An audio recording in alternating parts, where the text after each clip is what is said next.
आज का जो हमारा टॉपिक है वो है software process model. Software process model के अंदर पिछले जो वीडियो था उसमें हमने डिस्कस किया था लीनियर सीक्वेंशियल मॉडल का। उसमें मैंने आपको बताया था कि किस प्रकार से वन बाय वन एक के बाद एक हमारा मॉड्यूल जो है वो चेक होता है। और आज हम डिस्कस करेंगे प्रोटोटाइपिंग मॉडल के बारे में। मेनली हम तीन मॉडल के बारे में डिस्कशन करेंगे, लीनियर सीक्वेंशियल, प्रोटोटाइपिंग और स्पाइरल मॉडल। तो जो लीनियर सीक्वेंशियल मॉडल था उसमें दो टाइप थे और मैंने आपको ये भी बताया था कि ये जो मैटर है ये हमारा कॉमन है, जिसको हम वाटरफॉल मॉडल भी कहते हैं और इसे सभी में हम लोग यूज कर सकते हैं। सभी जितने भी मॉडल है सब में यूज हो सकता है। प्रोटोटाइपिंग मॉडल की अगर हम लोग बात करते हैं तो किसी भी सॉफ्टवेयर का जनरल उपयोग ये दिखाता है, यानी ये हो गया कि उसकी डिटेल इंफॉर्मेशन नहीं देता। मतलब आपको कोई भी मॉड्यूल जो है उसका एक आपको फॉर्म दिखाई देगा और उस फॉर्म के द्वारा आप जो है एक तरह से टेम्पलेट आपको दिखाई देंगे, खाली बटन और दिखाई देंगे, खाली डायग्राम और दिखाई देंगे और उसके द्वारा आपको पूरे मॉड्यूल को, पूरे सॉफ्टवेयर को समझना पड़ेगा। इसी में अगर हम एडवांटेज कहें तो हम ये कह सकते हैं फ्लेक्सिबल है, अपने अकॉर्डिंग हम लोग बदलाव कर सकते हैं, कम कॉस्टली पड़ता है, इसकी स्पीड फास्ट होती है, इसे किसी भी एरिया में उपयोग लिया जा सकता है, इसे सॉफ्टवेयर डेवलपमेंट में अधिकतम उपयोग लिया जाता है। क्योंकि स्पीड फास्ट इसलिए रहती है क्योंकि एक बार आपको लगता है कि पूरा सॉफ्टवेयर डेवलप हो गया है, यूजर के अकॉर्डिंग डेवलप हो जाता है, लेकिन उसके पीछे की बैकग्राउंड कोडिंग डेवलप नहीं की जाती। जैसे ही यूजर एक्सेप्ट करता है, एक तरह से उसकी हाँ होती है कि हाँ ये सॉफ्टवेयर हमें डिवाइड करना है, तब आप उसे शामिल कर लेते हैं। तो इसीलिए अब नेक्स्ट जो चीज़ है वो है डिसएडवांटेज है। अब डिसएडवांटेज पे सॉफ्टवेयर यूजर के अनुसार डेवलप नहीं कर सकते हैं। यह सॉफ्टवेयर यूजर के अनुसार डेवलप नहीं कर सकता। इसमें क्वालिटी का ध्यान कम रखा जाता है क्योंकि रिस्क मैनेजमेंट कम रखा होता है। टाइप्स ऑफ प्रोटोटाइपिंग मॉडल, फिर है नॉन ऑपरेशनल प्रोटोटाइप है, ये किसी विशेष भाग को टेस्ट करता है।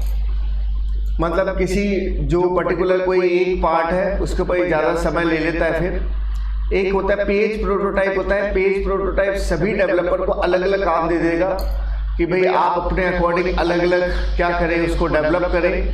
एक तरह से फास्ट मॉडल है क्योंकि सारे स्किल डेवलपर की जरूरत पड़ती है, क्योंकि जो भी हमारे मॉड्यूल है उन्हीं सभी मॉड्यूल का हमें आपस में जोड़कर फिर उपयोग लेना पड़ता है। उसके बाद में first of A series prototype भी है। इसमें आप फायरवॉल और सिक्योरिटी का भी ध्यान रखते हैं। फायरवॉल जो होता है ये वॉल है, वॉल का मतलब, फायरवॉल का मतलब यही होता है कि बाहर से आपका जो डेटा जो है उसको अगर आप सुरक्षित डेटा यूज करना चाहते हैं तो आप फायरवॉल और सिक्योरिटी का भी ध्यान रखते हैं इसमें। इसके बाद में एक सेलेक्टेड फीचर प्रोटोटाइप है, इफेक्टिव टूल है। इंडिपेंडेंट सॉफ्टवेयर इसमें उपयोग लिए जाते हैं। इंडिपेंडेंट सॉफ्टवेयर होते हैं, अपनी मर्जी से आप सॉफ्टवेयर का उपयोग ले सकते हैं।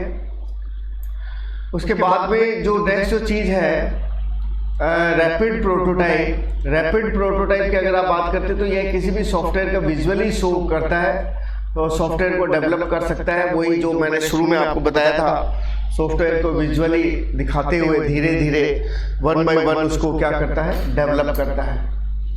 नेक्स्ट जो है उस मॉडल का नाम है स्पाइरल मॉडल। स्पाइरल मॉडल के अंदर हम लोग बात करते हैं डेफिनेशन की। डेफिनेशन की अगर हम लोग बात करते हैं तो ये इटरेटिव मॉडल भी कहलाता है। इटरेटिव मॉडल का मतलब होता है रिपीटेशन, मतलब किसी भी चीज़ को दोहराना, बार बार अगर हम लोग उसको रिवाइज करते हैं तो वो हमारा एक तरह से स्पाइरल मॉडल कहलाता है। और इसका सबसे बड़ी बात यही होती है कि कितने भी स्टेप्स हैं आपके, हर एक स्टेप्स के बाद में रिस्क को चेक किया जाता है। उसके बाद एडवांटेज में अगर हम लोग आते हैं तो बड़े प्रोग्राम के लिए उपयोग लिया जाता है, आसानी से आप समझ सकते हैं इसे। अधिक सिक्योरिटी की आपको इसमें आवश्यकता रहती है, सिक्योरिटी अधिक चाहिए इसमें, इसीलिए इसमें रिस्क मैनेजमेंट भी अधिक होता है। प्रोटोटाइपिंग का भी उपयोग लेता है, मतलब जो आपके मॉड्यूल है उसे ये क्या कर सकता है, एक बार टेम्पलेट के रूप में जैसे प्रोटोटाइप मॉडल था वैसे ये उपयोग भी लेता है। सिस्टमैटिक तरीके से डेवलप होता है और रियल वर्ल्ड से संबंधित होता है। आसानी से किसी भी प्रॉब्लम को सॉल्व कर सकते हैं आप इसके द्वारा। कम कॉस्टली होता है और कॉम्प्लेक्स प्रोजेक्ट आप इसके द्वारा बना सकते हैं। उसके बाद स्टेप्स है। स्टेप्स की अगर बात करते हैं तो वाटरफॉल मॉडल के क्या क्या स्टेप्स रहते हैं, वही सेम चीज़ मैंने आपको जो शुरू में बताया था, जो कॉमन स्टेप्स है वो सभी के लिए है। जब जब कोई मॉडल आए तो आप उसमें ये बातें बता सकते हैं, क्योंकि स्टेप्स सॉफ्टवेयर मॉडल की यही रहते हैं।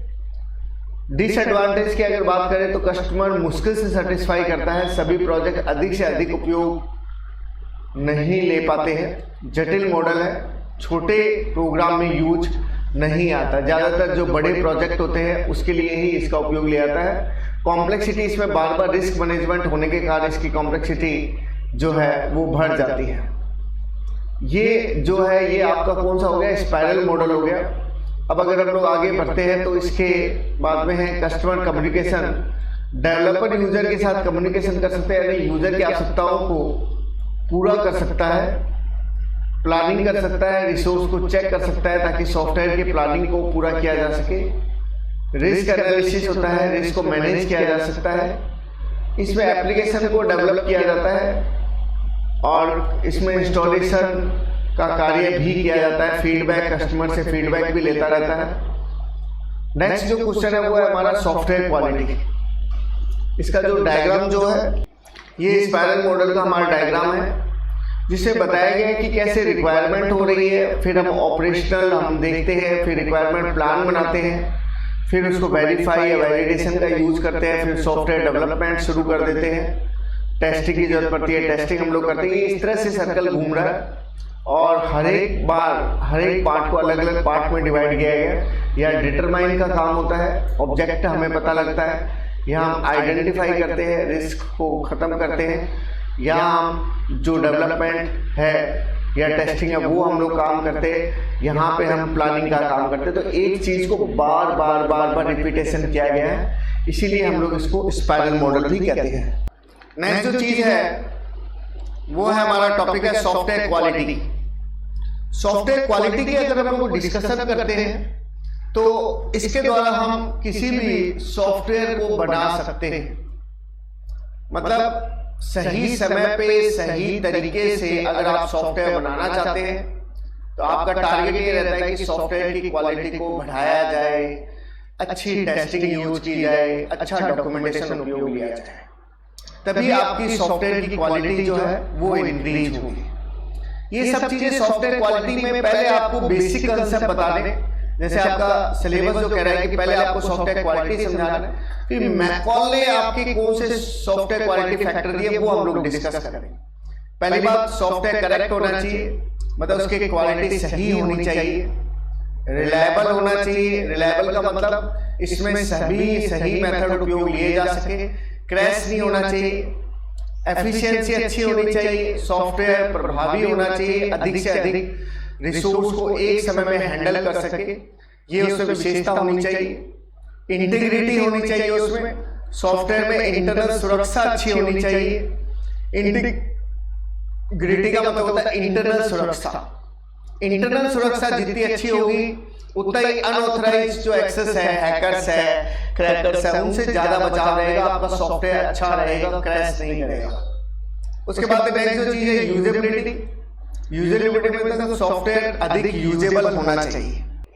अब इसी तरह से आउटपुट जो है, इनपुट आउटपुट, इन दोनों पर सही कार्य करना चाहिए। मेंटेनेबिलिटी, सॉफ्टवेयर में किसी प्रकार की एरर नहीं आनी चाहिए, आसानी से मैनेज होना चाहिए।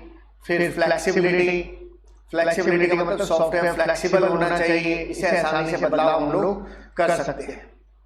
उसके बाद टेस्टेबिलिटी, सॉफ्टवेयर में आसानी से एरर ढूंढी जा सकती है, रिमूव किया जा सके एरर को, टेस्टेबिलिटी। उसके बाद पोर्टेबिलिटी। पोर्टेबिलिटी का मतलब क्या होता है, सॉफ्टवेयर कहीं भी रन किया जा सकता है, यानी कि किसी भी हार्डवेयर पर और किसी भी सॉफ्टवेयर पर निर्भर नहीं करता, किसी भी ऑपरेटिंग सिस्टम पर निर्भर नहीं करता, आप उसे कहीं पे भी रन कर सकते हैं। फिर नेक्स्ट है रीयूजेबिलिटी, मतलब सॉफ्टवेयर की कोडिंग को आसानी से रीयूज लिया जा सकता है। फिर डॉक्यूमेंटेशन है, सॉफ्टवेयर में डॉक्यूमेंटेशन की आवश्यकता पड़ती है। मैं कई बार आपको बताता हूँ कि डॉक्यूमेंटेशन जिससे सॉफ्टवेयर को आसानी से समझा जा सके, ये हमारा क्या कहलाता है, डॉक्यूमेंटेशन कहलाता है।